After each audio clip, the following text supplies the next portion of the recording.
Buenas tardes y que tengan un bendecido sábado. Esta tarde vamos a estudiar la lección 12 de El amor de Dios y justicia, y el título es Amor y justicia, los dos mandamientos más importantes. Como veremos en esta lección, como en muchas de las lecciones de trimestres anteriores, son reflejados los conceptos enseñados por el Papa, el hombre de pecado, el hijo de perdición, como lo llama la Biblia, el desolador, que es el defensor de la abominación desoladora, que lo llevó a conocer las profundidades de Satanás y a embriagarse la sangre de los mártires de Jesús, porque defiende ¿qué cosa? A Dios la Trinidad. En los conceptos, fíjense, reflejan en esta lección los conceptos del que es un hijo del diablo sobre lo que es el amor y la justicia. Y como leemos en Apocalipsis 13, 1 y 2, el que le da su poder y su autoridad, ¿quién es? El dragón. ¿Y cómo llama a Roma al dragón? Lo llama a Cristo, porque dice que Cristo le dio su poder y su autoridad. Y aquí tenemos las imágenes que Roma misma presenta, donde se ve al Dios del cielo, la tierra y el infierno, el creador del infierno, y esa triple corona pontificia, que era la triple corona del sumo pontífice pagano, después se la ciñó Silvestre I, el primer papa, el primer obispo de Roma, que es sumo pontífice de Jezabel. Y después están sus seguidores, que se hacen adorar porque se sientan en el templo de Dios como Dios, haciéndose pasar por Dios. Y como dice el juez, la gente fue engañada y se le enseñó que el Papa y los sacerdotes eran los representantes de Cristo, cuando en verdad lo eran de Satanás, del dragón. ¿Y eran representantes de quién? Del Dios Hijo de la Trinidad, que es el disfraz de Satanás, el que le dio al Papa la llave de su reino y su trono y su poder y su autoridad como sumo pontífice de la mujer Isabel. Y a Satanás adoraban, dice Elena, cuantos ante ellos se postraban. ¿Y qué pasó con esta mujer? Como Dios le mostró a Juan, y leemos en Apocalipsis 17:6. Vi a la mujer ebria de la sangre de los santos y la sangre de los mártires de Jesús. Y cuando la vi, dice Juan, quedé asombrado con gran asombro. ¿Y por qué se embriagaron de la sangre de los mártires de Jesús? Porque habían llegado a conocer las profundidades de Satanás y se habían convertido en hijos del diablo, en parte la simiente de la serpiente, como dice Juan en 1 Juan del 10 al 12. En esto se manifiestan los hijos de Dios, o sea, la simiente de la mujer, y los hijos del diablo, la simiente de la serpiente. Todo aquel que no hace justicia y que no ama a su hermano no es hijo de Dios. Y después termina siendo como Caín, que era hijo del maligno y mató a su hermano.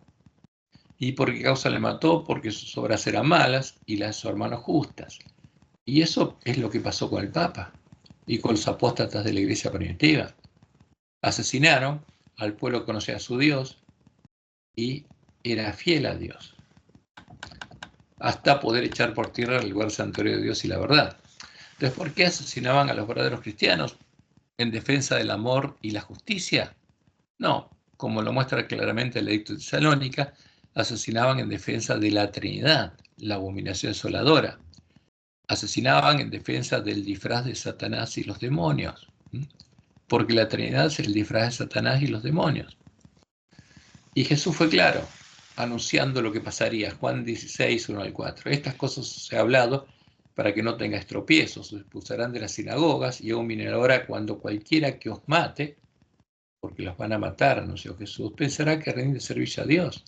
Y harán esto porque no conocen al Padre ni a mí. Entonces, ¿por qué mata la iglesia de Roma? En defensa de la abominación desoladora, del Dios de Roma, en defensa de la Trinidad.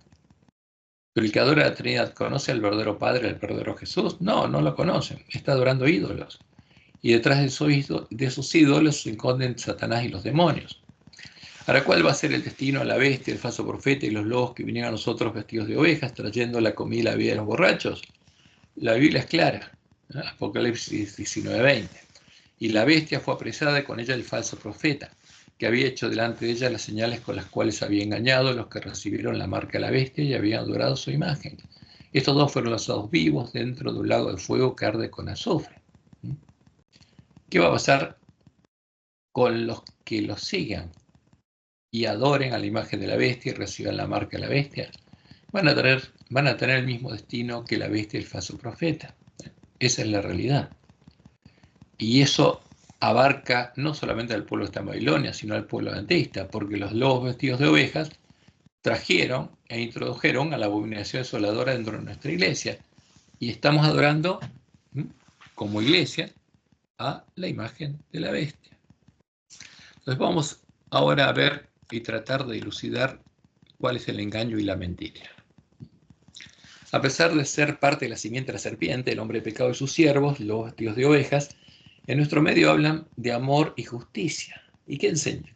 Repiten la enseñanza del Papa, que es parte del falso evangelio y la falsa profecía. ¿Por qué falsa profecía? Porque interpreta incorrectamente las palabras del sermón profético de Jesús para engañar. Cuando empezó su reinado, el Papa Francisco estableció un año de jubileo, un año de misericordia en preparación para el comienzo del tiempo de angustia y la inminente segunda venida de Jesús, porque él, por las señales, veía que era inminente. Y el Papa adora ¿a quién? A la abominación desoladora de la que habló el profeta Daniel y le prepara el camino a su venida, simulando la segunda venida de Jesús. Y en su sermón adventista, porque el Papa dio un sermón adventista, pero ese sermón adventista habla de quién, de la venida de Satanás. El Papa usó las palabras de Jesús para hablar, como lo hizo otro jesuita, Manuel Lacunza, de la venida del anticristo en gloria y majestad, de la venida de Satanás a reinar en la tierra por 1000 años, de su juicio, y en qué se basará su juicio, por su juicio. Y vamos a leer este sermón adventista, que en algunos casos es más profundo que lo que se predica en nuestra iglesia. ¿Y qué dijo el Papa? Hay, sin embargo, este tiempo intermedio entre la primera venida de Cristo y la última. Y empezó a hablar de la segunda venida de Cristo, que es precisamente el momento en que estamos viviendo. En este contexto se coloca la parábola de las 10 vírgenes, pero las vírgenes, como Jesús dijo, ¿quién es? El pueblo adventista, el pueblo que salió a recibir al esposo, al que en este tiempo sería semejante al reino de los cielos. Y sigue diciendo el Papa, se trata de 10 muchachas que esperan la llegada del esposo, pero tarda y ellas se duermen.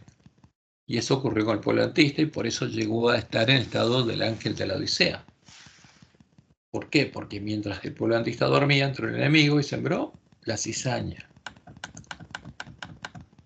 Y sigue siendo el Papa, ante el repentino anuncio de que el esposo está llegando, el clamor de medianoche, todas se preparan para recibirlo. Pero mientras 5 de ellas prudentes tienen aceite para alimentar sus lámparas, las otras necias se quedan con las lámparas apagadas porque no lo tienen. Y mientras buscan al esposo que llega, las vírgenes necias se encuentran cerrada la puerta que conduce a la fiesta de bodas. ¿A quién se le va a cerrar la puerta? A las vírgenes adventistas, al pueblo adventista. Y sigue siendo el Papa, llaman con insistencia, pero es demasiado tarde. El esposo responde, no os conozco. El esposo es el Señor y el tiempo de espera de su llegada es el tiempo que Él se nos da, con misericordia y paciencia antes de su llegada final, tiempo de la vigilancia, tiempo en que tenemos que mantener encendidas, dice, las lámparas de la fe, de la esperanza y de la caridad. Y tuerce las palabras de Jesús. ¿Por qué? Porque las lámparas de las vírgenes son las Biblias de las vírgenes. Como dice el Salmo 119, 105, lámparas a mis pies tu palabra y lumbrera mi camino. ¿Y qué tenemos que hacer? Arreglar nuestras lámparas. Y sigue diciendo, ¿dónde mantener abierto a nuestro corazón a la bondad, la belleza y a la verdad? Tiempo que hay que vivir de acuerdo a Dios, porque no conocemos ni el día ni la hora del regreso de Cristo, dice. Y agrega, lo que se nos pide es estar preparados para el encuentro. Ahora, ¿a quién le pide Jesús esto? Se lo pide a las vírgenes, no al pueblo que está en medio de la Gran Babilonia y no sabe cómo prepararse. Porque todas las instrucciones que Dios le dio al pueblo adventista por el profeta que le envió son para el pueblo adventista. Y agrega el Papa, preparados a un encuentro, un hermoso encuentro, el encuentro con Jesús, que significa ser capaz de ver los signos de su presencia. ¿Por qué él habla de los signos de su presencia? Porque los jesuitas, que son de la Compañía de Jesús, todos los días a la madrugada se comunican con Jesús, a solas con Jesús, a solas con Cristo. Y esa misma costumbre se introdujo en nuestra iglesia. Pero con el Jesús que se comunica no es el verdadero. ¿Quién es? Es el que los guía a ellos, el que guía a la compañía de Jesús. Y sigue diciendo, van a tener viva nuestra fe con la oración, con los sacramentos. Estar atentos para no caer dormidos, para no olvidarnos de Dios. La vida de los cristianos dormidos es una vida triste, ¿eh? No es una vida feliz. El cristiano debe ser feliz, la alegría de Jesús. No se duerman, dice el Papa, ¿eh? Y por último, empieza a hablar del juicio final. Por último, una palabra sobre el párrafo del juicio final, donde viene descrita la segunda venida del Señor, cuando Él juzgará a todos los seres humanos, vivos y muertos. La imagen utilizada por el evangelista es la del pastor que separa las ovejas de las cabras. A la derecha se sitúan, dice el Papa, los que han actuado de acuerdo a la voluntad de Dios. Y eso es correcto.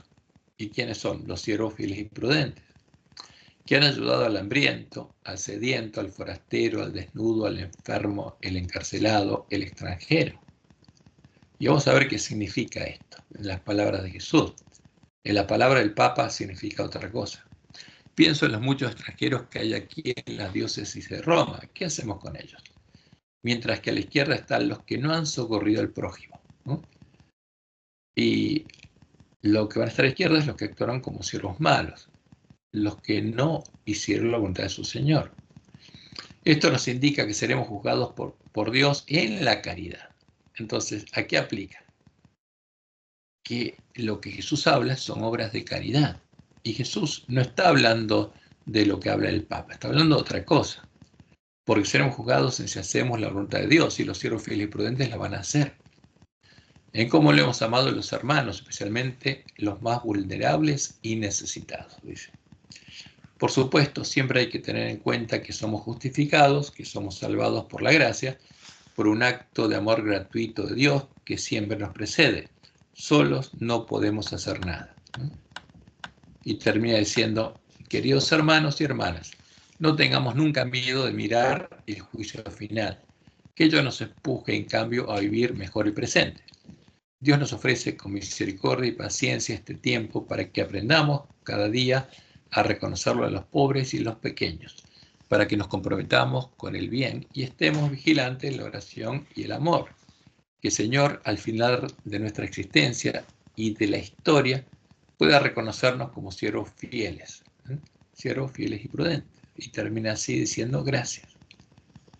Ahora, fíjense, ¿en qué dice el Papa que se basa este juicio? Según el Papa, en si hicimos o no hicimos obras de caridad con los necesitados, como hace Cáritas, como hace Adra. El que cree, fíjense, a las palabras del Papa y adora la imagen de la bestia, como lo hace el Papa, y hace obras de caridad, cree que va a ser salvo, pero está engañado, porque fue engañado por estas palabras. Fue engañado por el falso evangelio y la falsa profecía, con la comida y la vida de los borrachos, y no sabe que si sigue en la misma condición, si no deja de adorar a la imagen de la bestia y adora al único Dios verdadero y sale de la Gran Babilonia para entrar por las puertas del templo de la ciudad de Dios, va a recibir la marca de la bestia y sobre él van a caer las plagas. Pero el pueblo que está en medio de la Gran Babilonia está engañado. ¿Cuándo va a ser el tiempo que va a dejar de estar engañado? Cuando prediquemos el fuerte pregón. Pero ahora en el mensaje Jesús se dirige al pueblo adventista, al pueblo que va a ser probado y sellado antes del comienzo del tiempo de angustia. Y por eso tenemos que preguntarnos, ¿lo que enseñó el Papa es lo que dijo Jesús en su sermón profético en Mateo 24-25? Y la respuesta es clara, no, de ninguna manera es la enseñanza de Jesús. En su sermón profético Jesús habla de su venida como ladrón en la noche, cuando va a separar en la iglesia remanente, en las vírgenes a las que es semejante el reino de los cielos, a los siervos fieles y prudentes que hicieron la voluntad de su Señor y les dieron el verdadero alimento a tiempo a sus hermanos, a las vírgenes que tienen hambre y sed de justicia. ¿De quién lo va a separar? De los siervos malos.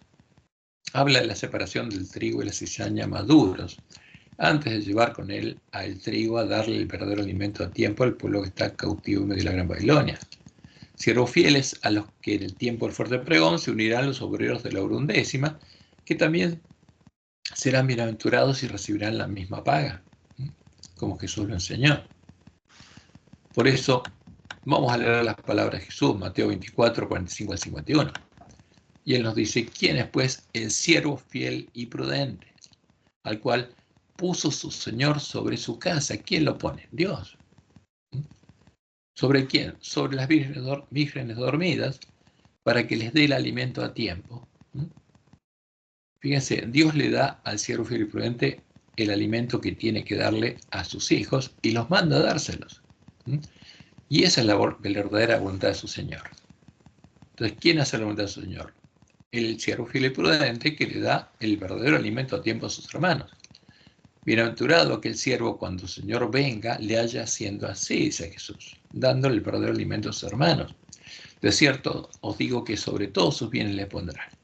Pero si aquel siervo malo dijera en su corazón, mi Señor tarda en venir, y comenzare a golpear a sus consiervos, y vamos a comer y a beber con los borrachos. ¿Qué come y bebe los borrachos? El vino de Babilonia. Vendrá el Señor de aquel siervo el día que éste no espera y la hora que no sabe, y lo castigará duramente. Y pondrá su parte con los hipócritas, con los falsos. Allí será el lloro y el crujir de dientes, dice Jesús. De acuerdo a las palabras de Jesús, vamos a ver cuáles son las verdaderas necesidades que Dios les manda a satisfacer a sus siervos fieles y prudentes. Porque eso está hablando Jesús. Fíjense, en Mateo 25, 34 y 36, dice que cuando Él venga, entonces el rey dirá a los de su derecha. ¿A quiénes? A las ovejas. Porque a la izquierda están las cabras. Venid, benditos de mi Padre. Los bienaventurados son los benditos por Dios. Heredad el reino preparado para vosotros desde la fundación del mundo. Porque tuve hambre y me disteis de comer. Entonces, ¿a quién dice el Papa que se refiere a Jesús? A los que tienen hambre están, a los pobres. Pero vamos a ver que Jesús se refiere a otras cosas. Es otra de las cosas que quiere decir Jesús. Tuve hambre y me diste de comer. Tuve sed y me diste de beber. Fui forastero y me recogiste. Estuve desnudo y me cubristeis. Enfermo y me visitasteis. En la cárcel y vinisteis a mí. Ahora, fíjense que Jesús habla, tuve hambre y me diste de comer, tuve sed y me diste de beber. ¿Tuve hambre y sed de qué? Y es claro, en las palabras de Jesús se trata de hambre y sed de justicia, del verdadero alimento que nos puede hacer salvos. Porque ese es el alimento que los siervos fieles le dan a sus hermanos. Esa es la verdadera comida y la verdadera bebida.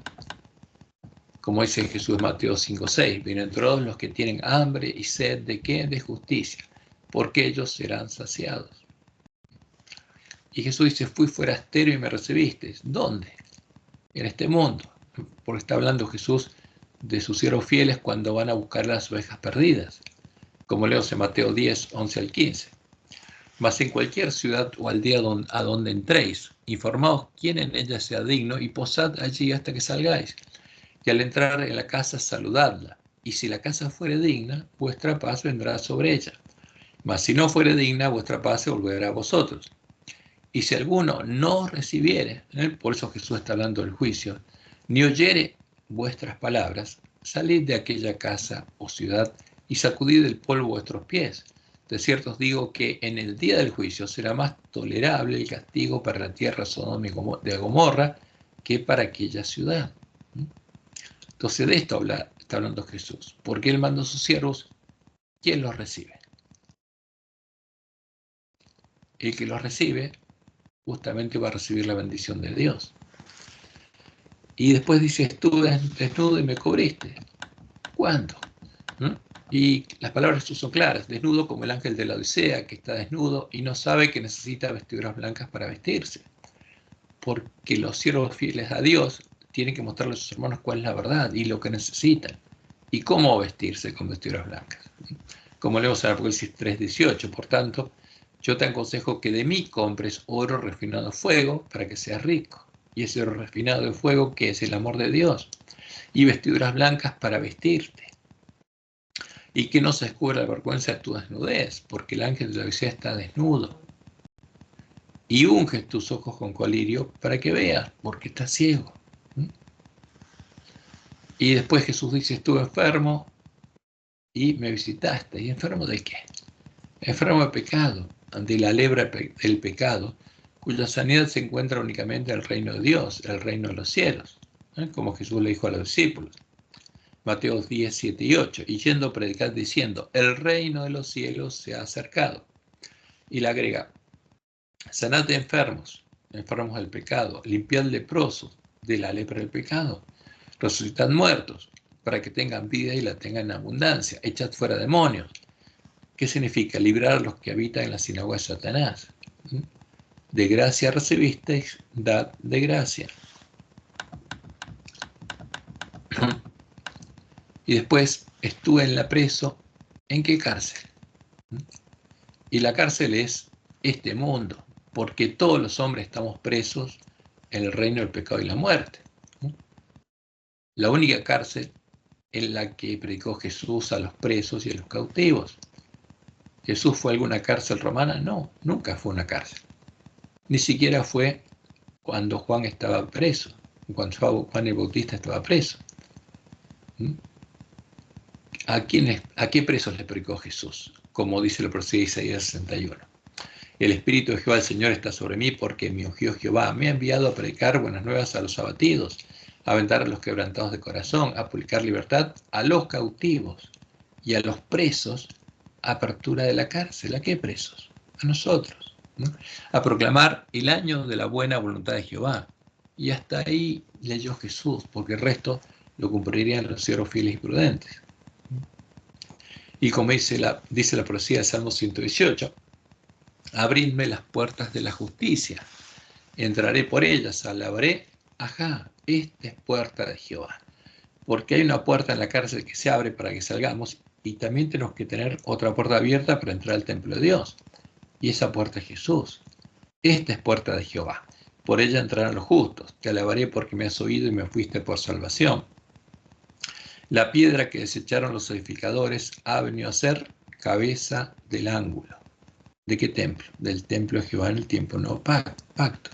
De parte de Jehová es esto y es cosa maravillosa a nuestros ojos.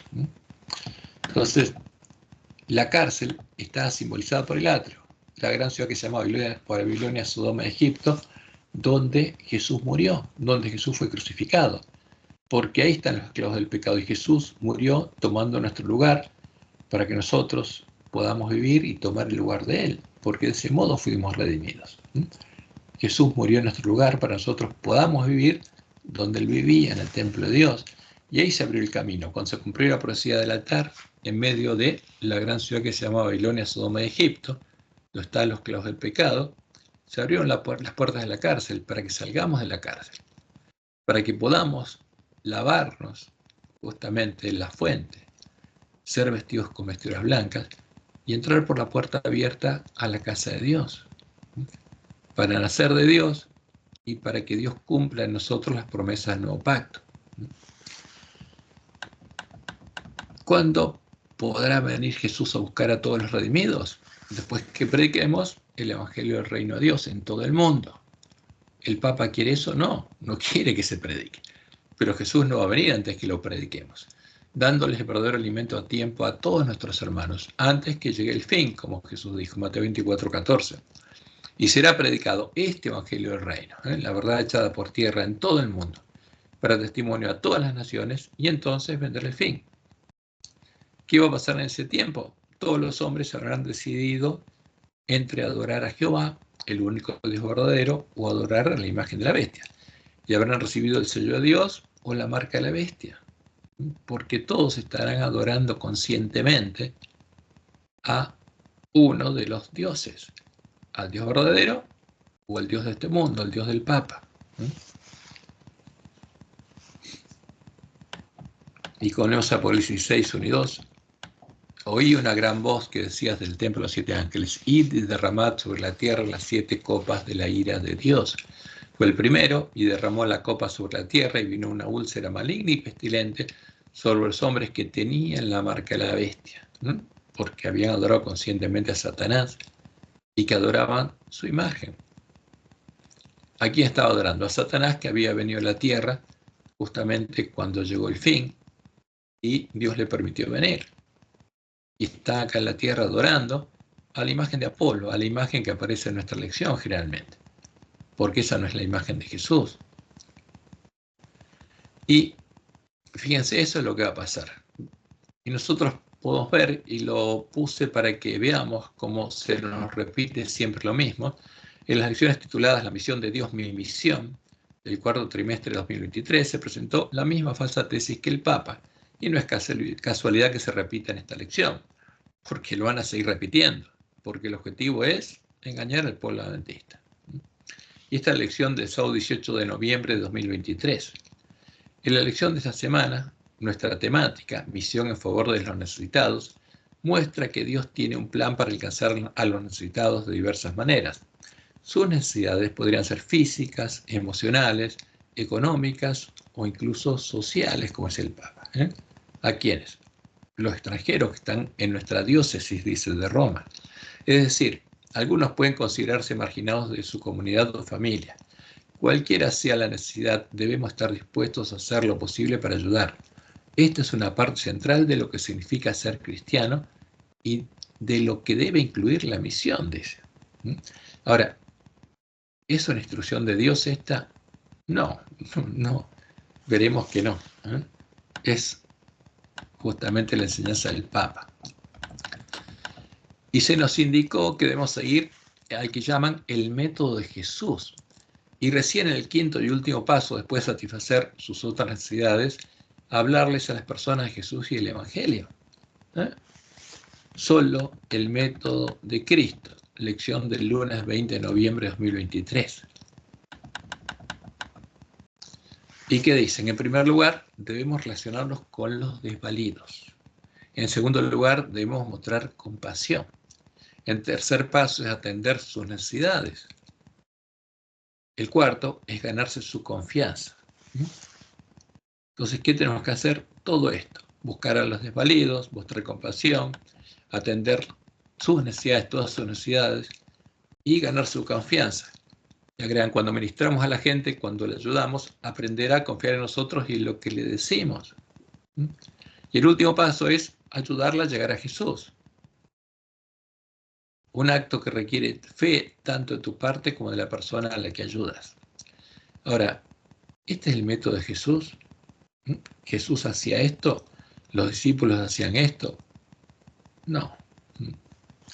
Debemos seguir este método para que la gente aprenda a confiar en nosotros y en lo que le decimos. No, de ninguna manera, eso es muy claro en la Biblia.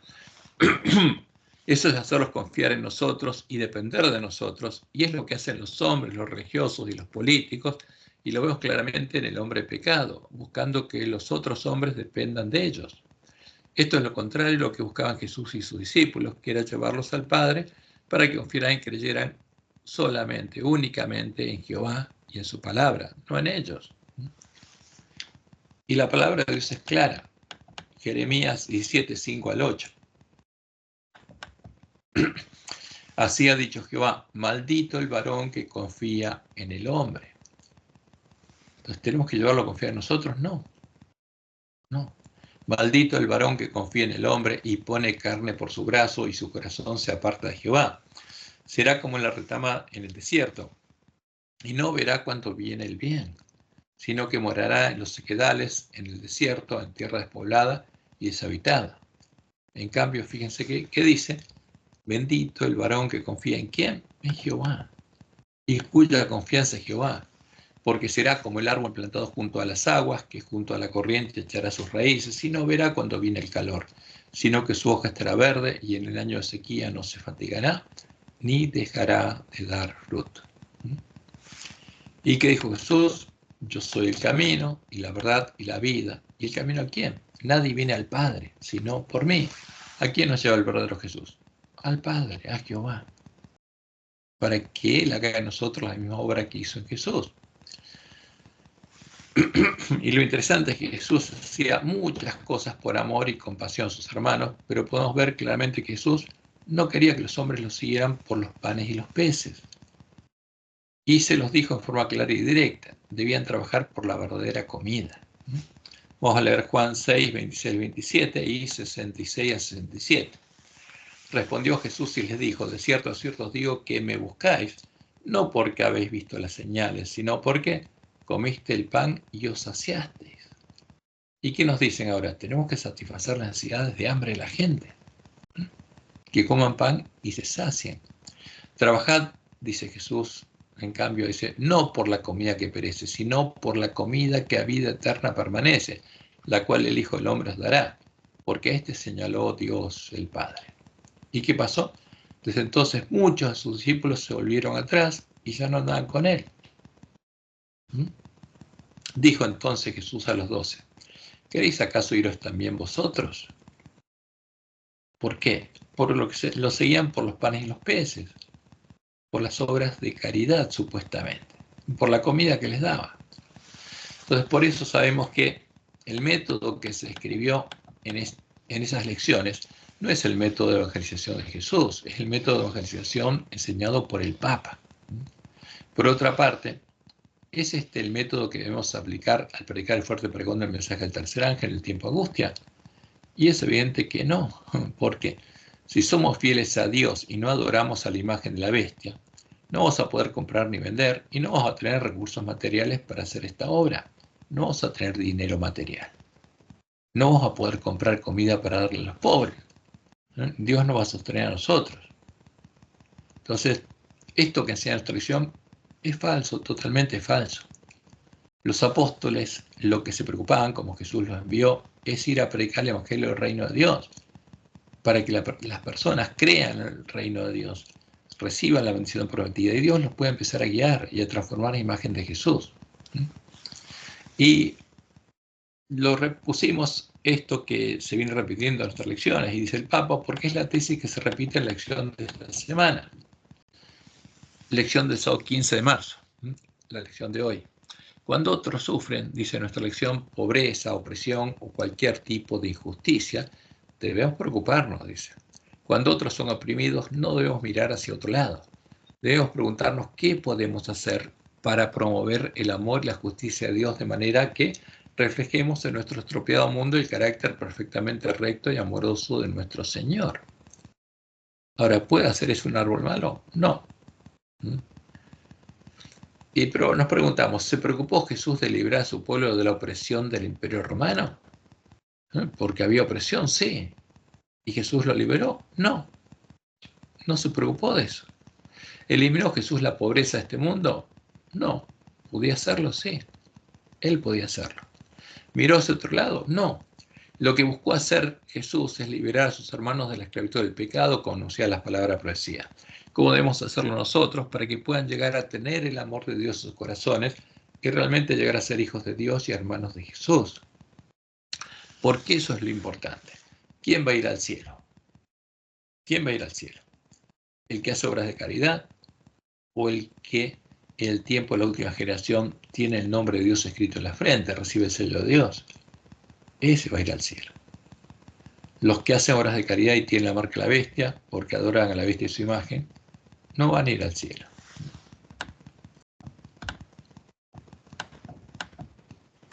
Y Jesús fue claro cuando oró. Padre justo, Juan 17, 25 al 26. Padre justo, el mundo no te ha conocido, pero yo te he conocido, y estos han conocido que tú me enviaste. Y les he dado a conocer tu nombre, y lo daré a conocer aún. ¿Para qué? Para que el amor con que me has amado esté en ellos y yo en ellos. Porque ese es el objetivo del Evangelio del Reino de Dios. Que en nuestro corazón esté el amor de Dios, que en nuestra mente y en nuestro corazón esté escrita la ley de Dios. Del mismo modo, estaba escrita en Adán y Eva cuando fueron creados.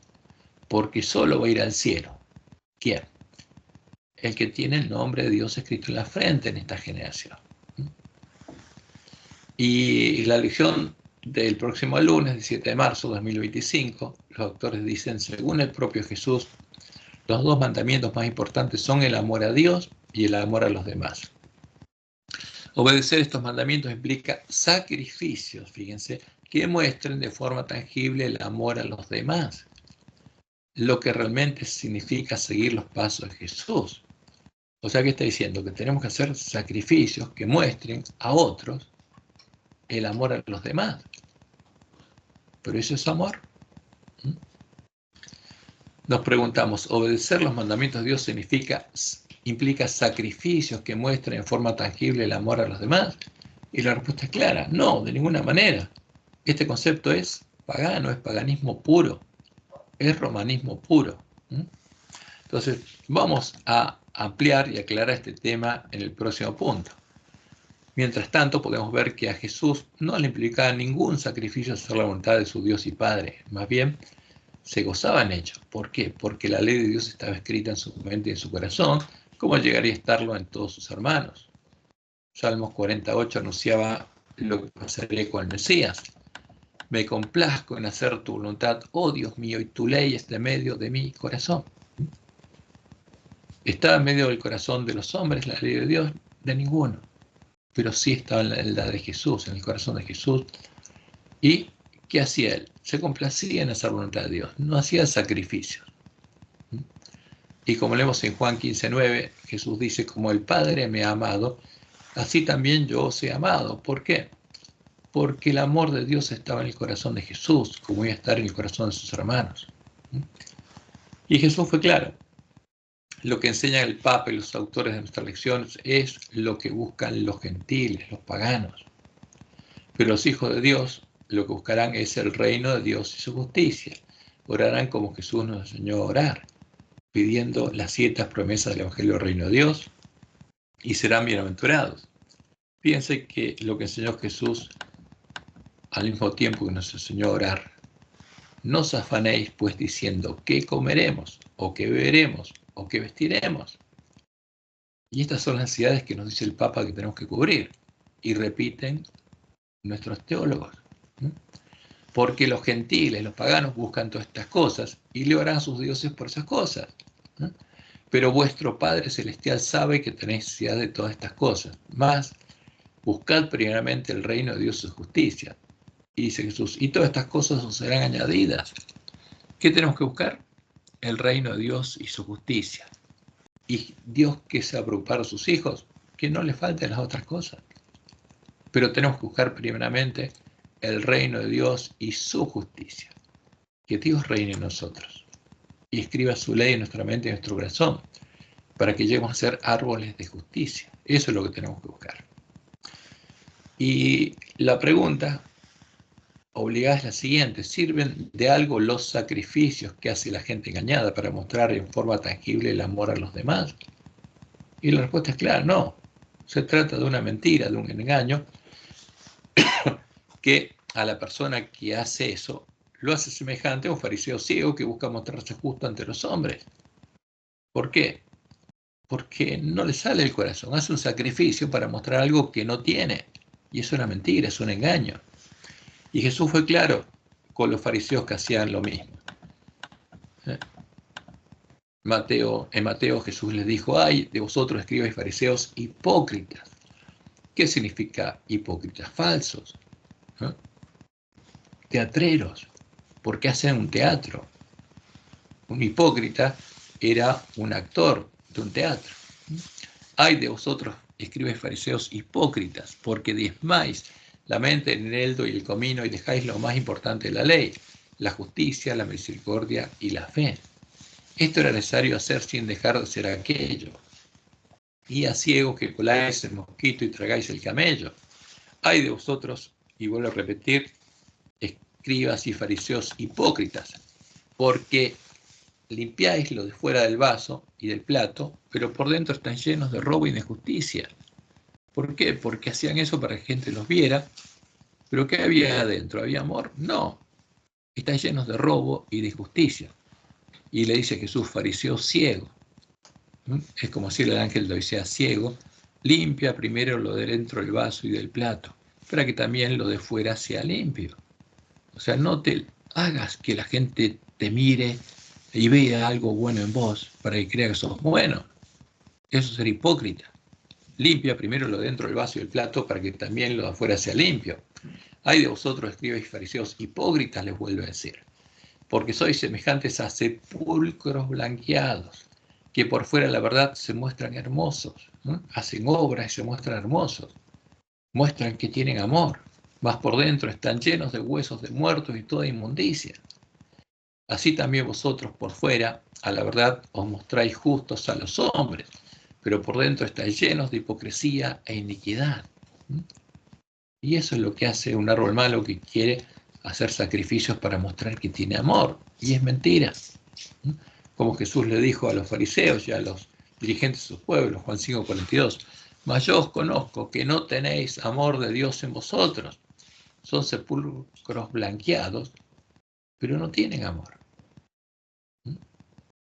Se disfrazan, son hipócritas.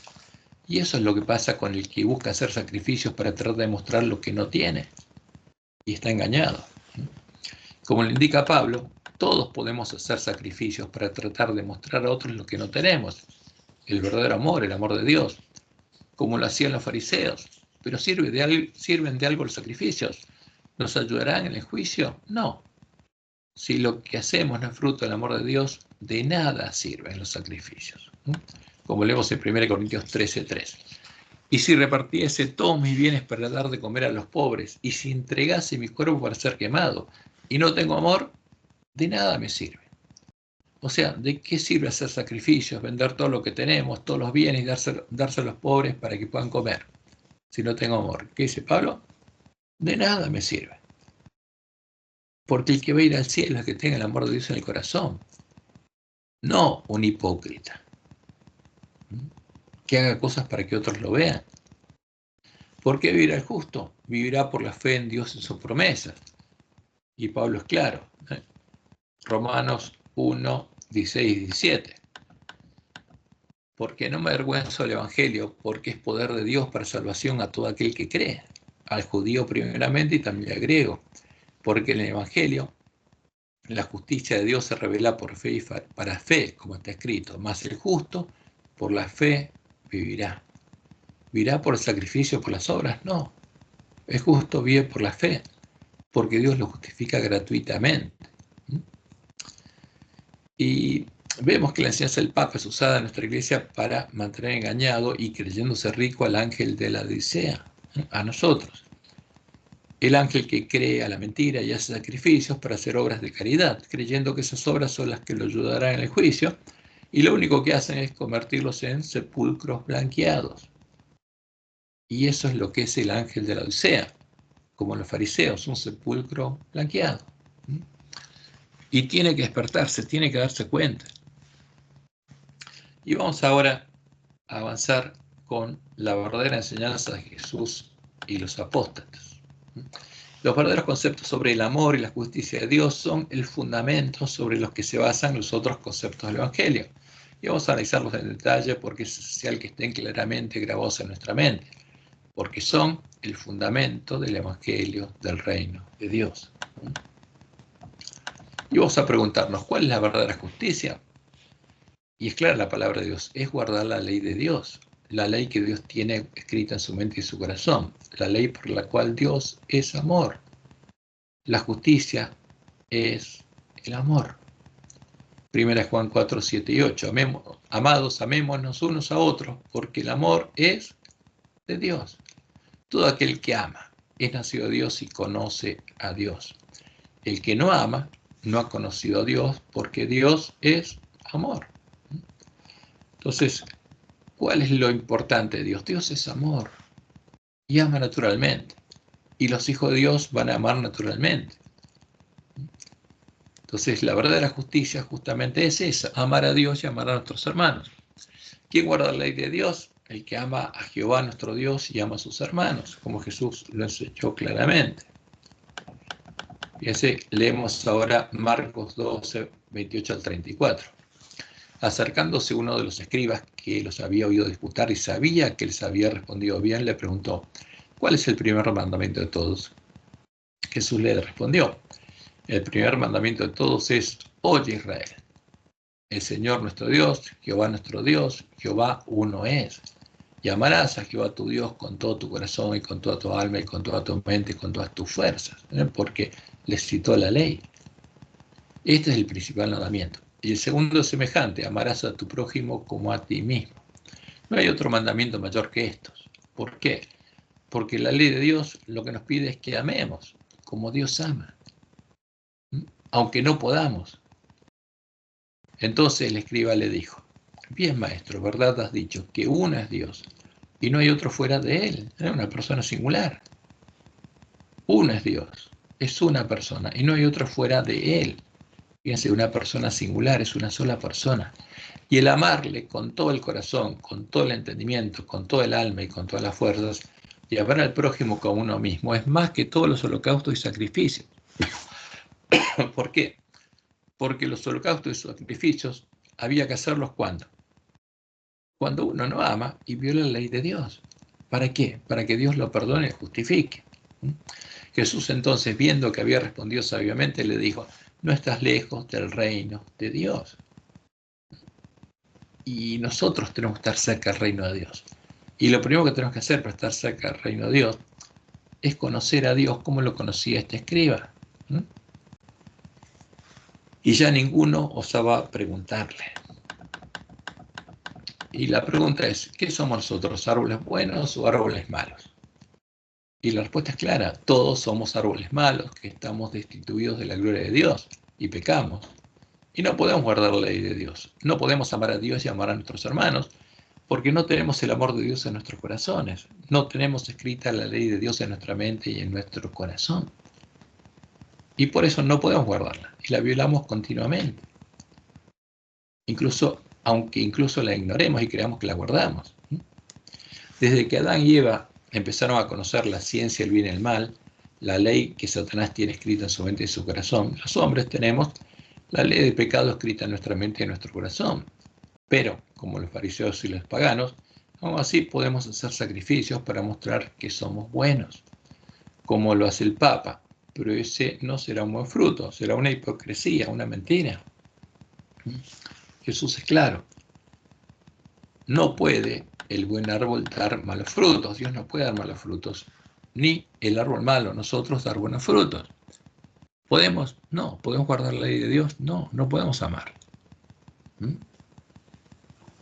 Y en Mateo 12:35 Jesús sigue explicando, el hombre bueno, del buen tesoro del corazón, saca buenas cosas. Y el hombre malo, del mal tesoro, saca malas cosas. Porque ese es el problema del hombre, como lo leemos en Marcos 7, 20 y 23. Pero decía que lo que del hombre sale, por eso le decía a los fariseos, limpia primero lo de dentro del vaso. Lo que del hombre sale, eso contamina al hombre, porque de dentro del corazón de los hombres salen ¿qué cosa? Los malos pensamientos, los adulterios, las fornicaciones, los homicidios, los hurtos, las avaricias, las maldades, el engaño, la lascivia, la envidia, la maledicencia, la soberbia, la insensatez. Todas estas maldades de dentro salen y contaminan al hombre.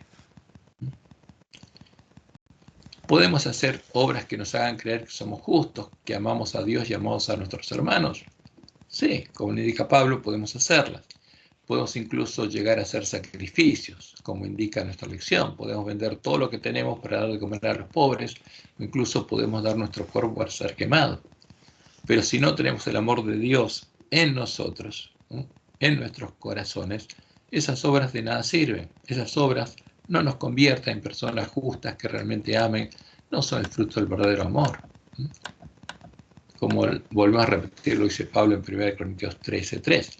Si repartiese todos mis bienes para dar de comer a los pobres, y si entregase mi cuerpo para ser quemado, y no tengo amor, de nada me sirve. Ahora, y esto es claro, no es malo hacer obras de caridad, es malo hacerlo para mostrar que somos justos, porque eso es hipocresía. Y acá tenemos al Papa, como dice el título de este diario, emulando a Jesús y lava los pies a los 12 reclusos. Y después hace lo mismo con 12 mujeres en la prisión de Roma. ¿Y tiene amor el Papa? No, no tiene amor. Y eso es claro. ¿Por qué? Porque ¿a quién adora? A Satanás. Adora a la imagen de la bestia. ¿Y esto qué es? Una hipocresía. Eso no es amor. Ahora, si nosotros hacemos lo mismo, que somos hipócritas como él. Por eso tenemos que tener muy claro de qué se trata para no ser engañados, porque este es el engaño en el que muchos han sido sumidos para que no vean cuál es nuestra verdadera condición y no busquen la única solución existente a nuestro problema. Y vamos a preguntarnos, ¿algún hombre puede guardar la ley de Dios? Antes que fuéramos redimidos del esclavitud del pecado, ningún hombre podía llegar a guardar la ley de Dios, ningún árbol malo podía llegar a dar frutos buenos. Por eso, el plan de redención fue hecho para salvar árboles malos, justificándolos gratuitamente sus pecados conscientes durante el continuo, si seguían el camino establecido en la ley de la gracia, y el perdón de sus pecados de ignorancia en el día de la expiación, para poder darles la salvación y la vida eterna, porque eso es lo que Dios quiere. Pero necesita que nosotros lo aceptemos y deseemos justamente la salvación y sigamos el camino que Él nos muestra. Ahora, después de eso vino Jesús, y Jesús, como dice la profecía de Isaías, es Emmanuel, es Dios con nosotros, es el Dios fuerte, es el Padre eterno, es Jehová con nosotros. Fue el primer hombre que fue engendrado por Dios siendo libre de la esclavitud del pecado, por ser Dios mismo manifestado en carne. Y por la fe en su Dios y Padre, Jesús llegó a vencer el pecado en nuestra carne, llegó a ser un cordero adulto y sin mancha, que tenía escrita la ley de Dios en su mente y en su corazón, que tenía el nombre de Dios escrito en la frente.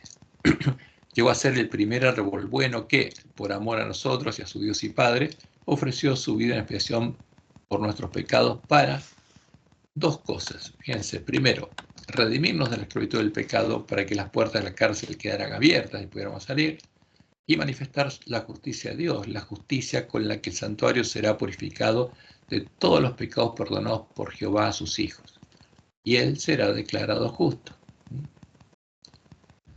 Y luego de redimirnos, cuando se abrieron las puertas de la cárcel, nos dio libertad para salir de la cárcel y el derecho a entrar al reino de Dios, ser engendrados por Dios como sus hermanos y ser transformados por Dios a su imagen, para que él sea el primogénito entre muchos hermanos, como anunciaba el pacto de Dios con el Mesías. Porque al vencer Jesús, todas las promesas de Dios al Mesías se hicieron realidad.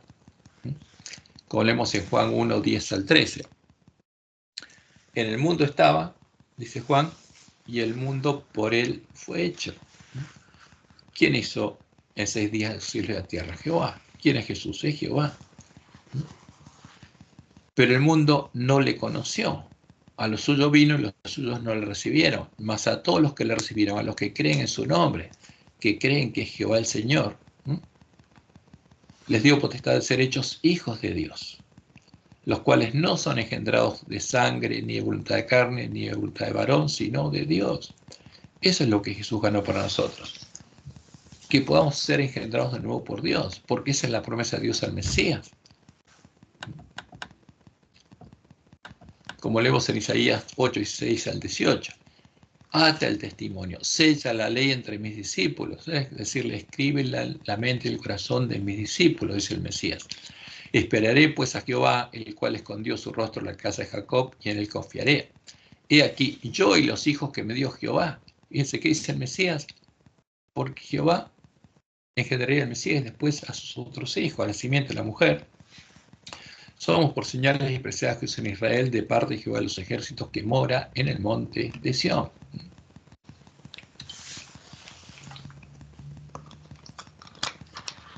Y Pablo dice en Romanos 5, versículo 1 y versículo 5, justificados pues por la fe tenemos paz para con Dios por medio de nuestro Señor Jesucristo, por quien también tenemos entrada por la fe esta gracia, en la cual estamos firmes y nos gloriamos en la esperanza de la gloria de Dios. Porque esa es la promesa de Dios. Que su gloria se vea nuevamente en nosotros. ¿Cuándo? Cuando Él escriba su ley en nuestra mente y en nuestro corazón, para que su nombre esté escrito en nuestra frente. Y agrega Pablo, y la esperanza no avergüenza porque el amor de Dios ha sido derramado en nuestros corazones por el Espíritu Santo que nos fue dado. Y entonces los hijos de Dios, ¿amaban realmente como Jesús amaba? Sí, claro que sí. ¿Necesitaban hacer sacrificios para amar? No, eso es paganismo. Como dice Pablo después en Romanos 8, 28 al 30, y sabemos que a los que aman a Dios, todas las cosas les ayudan a bien. Esto es, a los que conforman sus propósitos son llamados. Porque a los que antes conoció, también, ¿quién? Dios los predestinó para que fuesen hechos conforme a la imagen de su Hijo, para que sea el primogénito entre muchos hermanos e hijos de Dios. Porque ese es el verdadero evangelio. Jesús no es la única simiente de la mujer, es el primogénito entre muchos hermanos. Y a los que Dios predestinó, a estos también Dios llamó, y a los que llamó, a estos también Dios justificó. Y a los que justificó, a estos también Dios glorificó, los transformó a imagen de Jesús, porque eso es lo que estaba haciendo.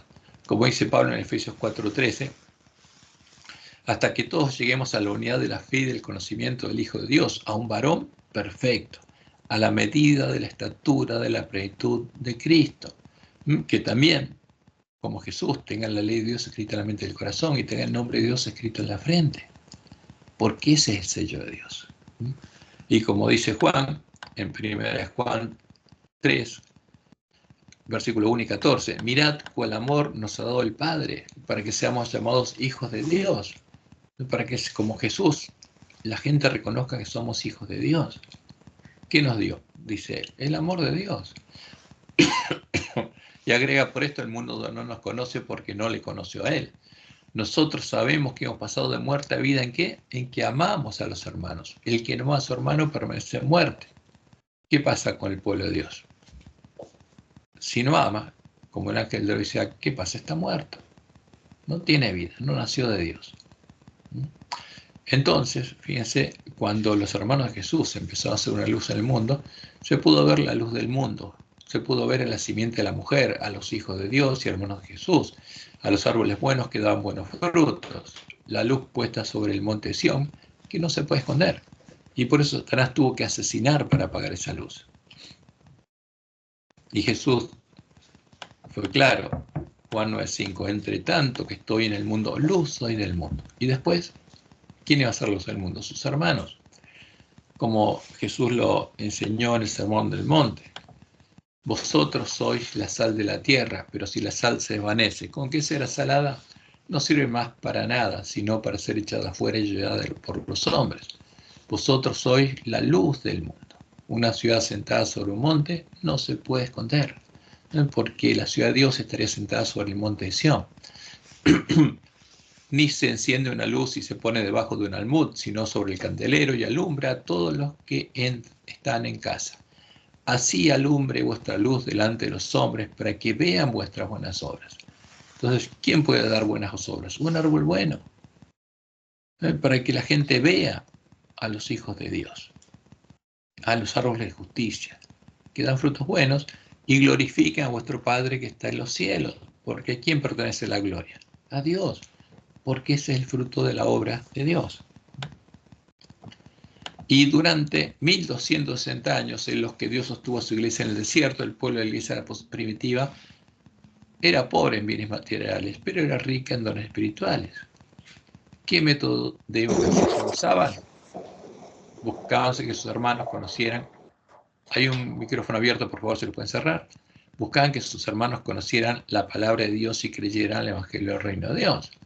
Eso es lo que buscaban. No hacían otra cosa que llevar la palabra de Dios. El método de Jesús, que dicen nuestros teólogos, es un verso. Como dice Pablo en Romanos 17, así que la fe es por el oír, y el oír por la palabra de Dios. Y Hechos 17:11 dice, y estos, los de Berea, eran más nobles que los que estaban en Tesalónica, pues recibieron la palabra. ¿Qué llevaba Pablo? La palabra de Dios. Eso les llevaba. Recibieron la palabra con toda solicitud. ¿Y qué hacían? Escudriñando cada día las escrituras para ver si estas cosas eran así. Porque lo que hay que sembrar es la palabra de Dios, el verdadero evangelio, no otra cosa. No hay que desviarse de la misión que Dios nos dio. Y como leemos en Romanos 12, 1 y 2, dice Pablo, así que os ruego, por las misericordias de Dios, que presentéis vuestros cuerpos en sacrificio vivo, santo, agradable a Dios, que es vuestro culto racional. ¿Qué es lo que le agrada a Dios? El culto racional de los hijos a los que Él creó con una mente racional. Y agrega, no os conforméis a este siglo, sino transformaos por medio de la renovación de vuestro entendimiento para que comprobéis ¿Qué le agrada a Dios? Que comprobemos cuál sea la buena voluntad de Dios, agradable y perfecta. ¿Para qué? Para que podamos hacer la voluntad de Dios. Ese es el alimento que tenemos que darle a nuestros hermanos. Y aunque eran pobres en bienes materiales, compartían lo que tenían, porque el amor de Dios los guiaba a hacerlo. ¿Qué compartían? Todo lo que tenían. Si no tenían plata, no podían compartir plata. Pero si alguien tenía algo, lo compartían. Y vamos a leer Hechos 3, del 1 al 8. Pedro y Juan subían juntos al templo a la hora novena, la hora de la oración, y era traído un hombre cojo de nacimiento, a quien ponían cada día a la puerta del templo, que se llama La Hermosa, para que pidiese limosna de los que entraban en el templo. Cuando vio a Pedro y a Juan que iban a entrar al templo, les rogaba que les diese limosna, que le diesen limosna. Pedro con Juan, fijando en él los ojos, le dijo: míranos. Entonces él estuvo atento, esperando recibir de ellos algo. Mas Pedro le dijo: no tengo plata ni oro. ¿Qué esperaba él? Una moneda, plata, oro. Pero lo que tengo te doy. En el nombre de Jesucristo de Nazaret, levántate y anda. Y tomándole por la mano derecha, le levantó. Y al momento se le afirmaron los pies y tobillos, y saltando se puso en pie y anduvo. Y entró con ellos en el templo, andando y saltando y alabando a Dios. ¿Tenían plata? No. ¿Lo sacaron de la pobreza? No. ¿Le dieron comida para comer? No. ¿Qué le dieron? Lo que tenía. Y si alguien tiene plata, como dice Juan en 1 Juan 3:17, pero el que tiene bienes de este mundo y ve a su hermano tener necesidad y cierra contra él su corazón, ¿cómo muere el amor de Dios en él? No tiene el amor de Dios. Entonces, una cosa es que lo que tenemos que buscar en primer lugar, el reino de Dios es justicia. Y después, lo otro sale solo. No tenemos que ser hipócritas, no tenemos que simular, no tenemos que hacer sacrificios. Ahora, esa luz, la que iluminaba la tierra con la gloria de Dios, se apagó a finales del siglo XIII, cuando al finalizar los 1260 años en los que Dios sostuvo a su iglesia en el desierto, Satanás y sus siervos lograron echar por tierra el lugar santuario de Dios y la verdad, asesinando al remanente del pueblo que conocía a su Dios y quemando los últimos ejemplares que quedaban de los dos testigos, la Biblia sin corrupción, como leemos en Daniel 8, 10 al 12. Aún se engrandeció contra el príncipe de los ejércitos, y por él fue quitado el continuo. Fíjense, el Papa se engrandeció contra Jesús, pero dice que Jesús le dio su autoridad. Y por él fue quitado el continuo, la obra del verdadero Jesús, y el lugar santuario fue echado por tierra, asesinando a todo remanente del pueblo que conocía a su Dios. Y a causa de la prevaricación le fue entregado al ejército junto al continuo, y echó por tierra la verdad, e hizo cuanto quiso, y prosperó. ¿Quién echó por tierra la verdad? El hombre de pecado. Ahora, la profecía dice que esa luz se volvería a encender cuando el pueblo adventista recuperara el conocimiento de la verdad echada por tierra y los lugares asolados fueran reedificados. Y esto es lo que Satanás y sus siervos buscan impedir. Daniel 8:14, él le dijo: hasta 2300 tardes y mañanas, que se cumplió en 1844. Luego, después, el santuario será, nuestra Biblia pusieron los siervos de Satanás, purificado, pero el original dice reedificado, hecho derecho, puesto en pie. Lo que fue derribado va a ser reedificado. Y como Dios le mostró en la Juá, está en Primeros Escritos, página 65, el Papa hizo una brecha en la santa ley de Dios, pero vi que había llegado ya plenamente el tiempo en que esta brecha tiene que ser reparada. ¿Por quién? Por nosotros, por el pueblo de Dios. Y después de eso, los lugares asolados han de ser reedificados, como dice Jesús. ¿Cuáles son los lugares asolados? El antitipo, el tabernáculo, la casa de Dios, el reino de Dios, la puerta que aún se encuentra abierta. Y Jesús dice: el que venciere, yo lo haré columna en el templo de mi Dios. Y nunca más saldrá allí, no va a ser vencido. Ninguno de los vencedores, después de ser hecho columna del templo de Dios, va a ser vencido en el tiempo de angustia. Y escribiré sobre él el nombre de mi Dios y el nombre de la ciudad de mi Dios, la nueva Jerusalén, por ser parte de la esposa del Cordero, la cual desciende del cielo de mi Dios y mi nombre nuevo. Y como Dios lo anunció en Isaías 60, 1 y 2, nos dice: levántate, resplandece, porque ha venido tu luz, y la gloria de Jehová ha nacido sobre ti. ¿Por qué? Porque el nombre de Dios va a estar en nuestra frente.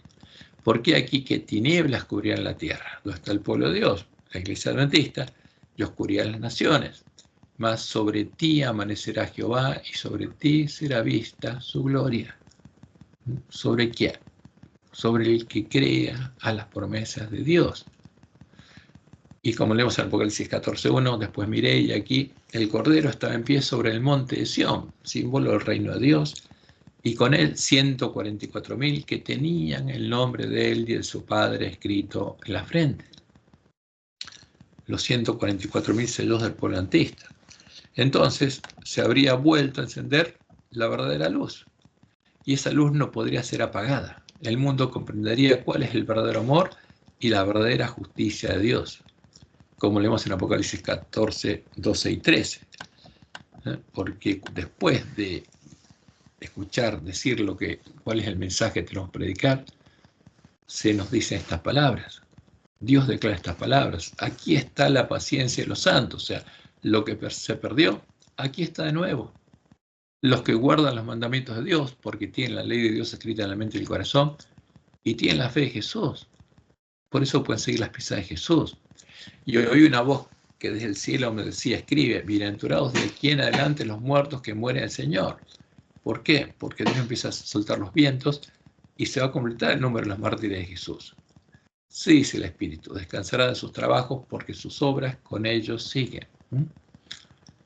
Y como leemos en el Apocalipsis 18, este es el mensaje que va a predicar justamente el pueblo adventista. Después de esto vi otro ángel descender del cielo con gran poder y la tierra fue alumbrada con su gloria. Con la gloria de Jehová, con la gloria del poder de la lluvia tardía. Y clamó con voz potente, diciendo, ha caído la gran Babilonia y se ha hecho habitación de demonios y guarida de todo espíritu inmundo y albergue de toda ave inmunda y aborrecible, porque todas las naciones han bebido el vino del furor de su fornicación. No quedó ni una sin beberlo. Y los reyes de la tierra han fornicado con ella, y los mercaderes de la tierra se han enriquecido de la potencia de sus deleites. Y oí otra voz del cielo que decía, salid de ella, pueblo mío, para que no seáis partícipes de sus pecados, ni recibáis parte de sus plagas, porque sus pecados han llegado hasta el cielo y Dios se ha acordado sus maldades, porque este es el tiempo previo al que caigan las plagas, antes que llegue el fin.